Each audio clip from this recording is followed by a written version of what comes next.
Again, on foreign policy, President Biden will be meeting with Vladimir Putin of Russia, and Biden has already dropped the opposition to the Nord Stream 2 pipeline in advance of their Geneva meeting. But on the other hand, he's also pulled America out of the Open Skies Treaty. As one columnist has said, 4 U.S. presidents have found confronting the Russian leader more trouble than it's worth. Do you agree? Do you think it's wise for Biden to meet with Putin? Does it even give Putin more power? Well, I don't know about that. I think he should definitely meet with him. I think that I don't, to this day, I will always ask what Vladimir Putin had on Donald Trump because the fawning policy made no sense to me. I think it's worth meeting with him. But with these guys, and it's the same thing with President Xi, they respond to power. When is the only time Putin went nuts? When did we get under his skin? When Congress passed the Magnitsky Act, which was named after the lawyer for an investor over there who died in jail. Putin went nuts because it attacked the oligarchs. That's the source of his power. We should be fighting back with cyber warfare. Out of a $750 billion defense budget, we spent $18.7 billion on cyber warfare. We should be going after Putin. We should be publishing the list of his $200+ billion assets.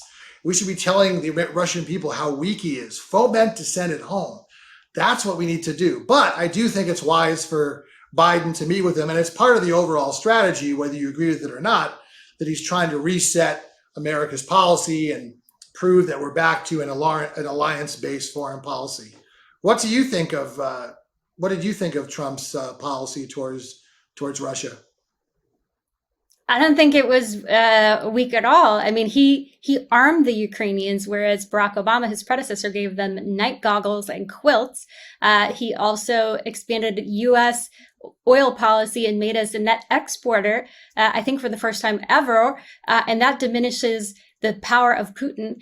He was in opposition to Nord Stream 2 because that allows Russia to have more power over Germany and Europe. And he was very much against that. He was also very much against, aggression toward Poland. Poland loved Trump because he allowed them to rebuild the missile defense system in Poland, whereas Obama obliterated and didn't want to have that missile defense system.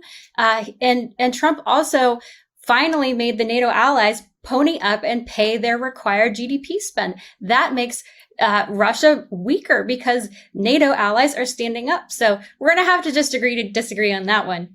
Well, I would just say one thing real quickly, that the thing that Putin wants, or Xi or any dictator wants, is Americans to lose faith in their democracy, Americans to not trust their elections.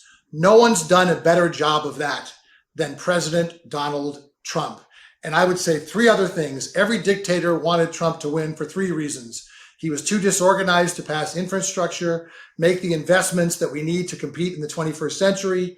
He was so transactional that he wouldn't challenge him on human rights. Remember, he said the concentration camps for Uyghurs in China were a good idea. And finally, he weakened our alliances. And that's what makes Putin most happy of all. Anyway, more fodder for later. Yes, we're going to have to revisit this. I can tell that we're both very passionate about this one. Yeah.